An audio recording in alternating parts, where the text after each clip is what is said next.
Just இப்போது ஒரு news படித்தேன். வைகோ ஐயா அவங்க மருத்துவமனையில் அனுமதிக்கப்பட்டிருக்காங்க அப்படின்னு சொல்லிட்டு அவர் பேசுனதை நாங்கள் கேட்டிருக்கோம் சின்ன வயசில். அதே சமயத்தில் சினி ஆக்ட்ரஸ் எல்லாம் வர்றதுனால நிறைய க்ரௌடெல்லாம் இருக்குது அப்படின்னு சொல்லிட்டு இப்போது பெரிய பூம் ஆகிட்டுருக்கு இல்லைங்களா. அப்பையும் நாங்கள் சின்ன வயசாக இருக்கும்போது, நாங்கள் குழந்தைங்களா இருக்கும்போது சினி ஆக்ட்ரஸ் வந்திருக்காங்க. ஆக்சுவலாக ஜெயலலிதா அம்மா அவங்க வந்திருக்காங்க. அந்த ஒயிட் ட்ரெஸ்ஸில் இந்த ஏடிஎம்கே கொடி இருக்கும் இல்லையா, அவங்க வந்திருக்காங்க. நாங்கள் இதெல்லாம் பார்த்துருக்கோம். அதே சமயத்தில் மஞ்சள் கலர் ட்ரெஸ் போட்டுட்டு கலைஞர் ஐயா வருவாங்க. தொப்பி போட்டுட்டு விபி சிங் அவர் வந்திருக்காரு. இதே திருப்பத்தூருக்கு நாங்கள் நிறைய தலைவர்களை பார்த்துருக்கோம். அந்த தலைவர்கள்லாம் பேசக்கூடிய இடமா எங்கள் திருப்பத்தூரில் சந்தைப்பேட்டை அப்படின்னு சொல்லிட்டு ஒரு இடமே இருந்தது. அது பார்த்திங்கன்னா பெரிய ஒரு 2-3 விளையாட்டு மைதானங்கள், ப்ளே கிரவுண்ட் இருந்தால் எப்படி இருக்கும், அவ்வளோ பெரிய கிரவுண்ட் அது. அந்த கிரவுண்டில் ஒரு இந்த சைடு ஒரு 15 ஆலமரங்கள் இருக்கும், அந்த சைடு ஒரு 15 புளிய மரங்கள் இருக்கும். இதெல்லாம் இயற்கையாக அமைஞ்சது. பக்கத்துலேயே பொன்னியம்மன் கோயில், கங்கையம்மன் கோயில், நம்ம திருப்பத்தூர் ஏரி இதெல்லாம் இருக்கும். சந்தைப்பேட்டையில் அந்த தலைவர்கள்லாம் வரும்போது மூங்கில் கோல்கள்லாம் வச்சு அந்த தேங்காய் நார் கயிறு இருக்குது இல்லைங்களா, அதை கட்டி வச்சுருப்பாங்க. க்ரௌடு வந்துருச்சுன்னா அதை மேனேஜ்மெண்ட் பண்ணுறதுக்காக. அந்த சந்தைப்பேட்டை அப்படிங்கிற இடத்துல ஒரு செவர் மாதிரி கட்டி வச்சுருப்பாங்க. சந்தைப்பேட்டைக்கான செவரு, மதில் செவரு.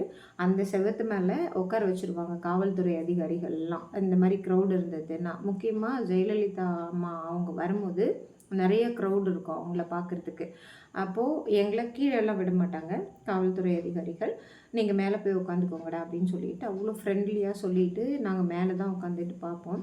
எனக்கு இன்னமும் ஞாபகம் இருக்குது. எல்லா தலைவர்களையும் பார்த்துருக்கோம், பக்கத்தில் நின்று பார்த்துருக்கோம் க்ரௌடு இல்லாத போது. இதெல்லாம் செஞ்சிட்டு இருந்த இந்த உலகம் ஏன் இப்படி ஆச்சு அப்படின்னு சொல்ல வரேன்.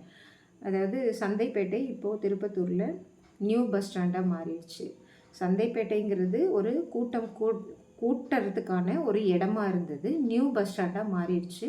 எல்லாமே ஒரு மாற்றத்திற்குரியது அப்படின்னாலும் அந்த சந்தைப்பேட்டைங்கிறது ஒரு கூட்டம் கூடுறதுக்கான இடமா பெரியவங்கள்லாம் உருவகிச்சு அந்த இடத்த ஒரு பர்பஸ்க்காக தான் அங்கே வச்சுருக்காங்க.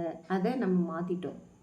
இப்போது இடம் இல்லாமல் க்ரௌட் ஆகி ஏதோ ஒரு அசம்பாவிதங்கள்லாம் நடந்துருது. இதை தான் நீதிமன்றங்களில் நீதிபதிகள் என்ன சொல்லியிருக்காங்கன்னா, அந்த கூட்டம் கூடுறதுக்கான ஒரு இடத்த தேர்வு செய்யுங்க அப்படின்னு சொல்லிட்டு அரசாங்கத்துக்கு சொல்லியிருக்காங்க.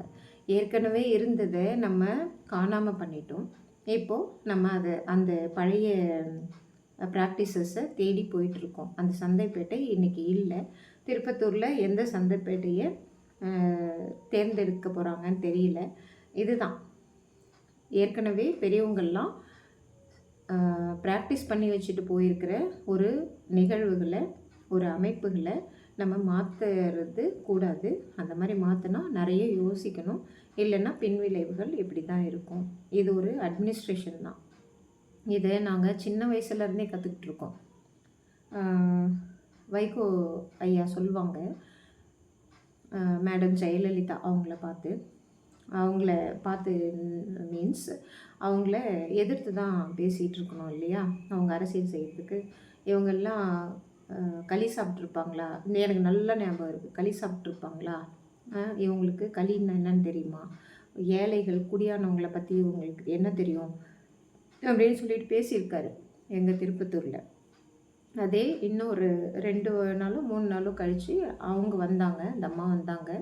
அவங்க நான் களியெல்லாம் சாப்பிட்டதில்லை, ஏன்னா எனக்கு வறியவர்களோட வலி தெரியும் அப்படின்னு சொல்லிட்டுலாம் சொன்னது எனக்கு இன்னமும் ஞாபகம் இருக்குது. இந்த மாதிரி அரசியல் இருந்தது, அரசியல் கூட்டங்கள் நடந்தது. அதை விட்டுட்டு இப்போது சமூக வலைத்தளங்கள் அப்படின்ற பக்கத்தில் இணைஞ்சு நம்ம அந்த உலகத்தில் ஒரு செல்ஃபோனுக்குள்ளே தான் மூழ்கி போயிருக்கோமோ ஒழிய, நம்ம சுற்றி என்ன நடக்குது, அதனால் என்ன பாதிப்பு வரும், இல்லை என்ன நன்மைகள் இருக்கும் அப்படின்னு சொல்லிட்டு யோசிக்கிறதில்ல யாரும். இந்த மாதிரி எல்லாம் பெரியவங்க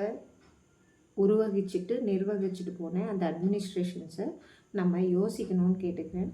நான் திரும்பவும் சொல்கிறேன், சந்தைப்பேட்டைங்கிறது கூட்டம் கூடுறதுக்காகவே திருப்பத்தூரில் உருவாக்கப்பட்ட ஒரு இடம். இன்றைக்கு நீதிமன்றம் சொல்லியிருக்கு, கூட்டம் கூட்டுறதுக்காக இடங்களை தேர்வு செய்யுங்க அப்படின்னு சொல்லிட்டு அரசாங்கத்திட்ட. இதெல்லாம் கொஞ்சம் நம்ம சிந்திச்சு பார்க்கணும். சிந்திப்போம். தேங்க்யூ.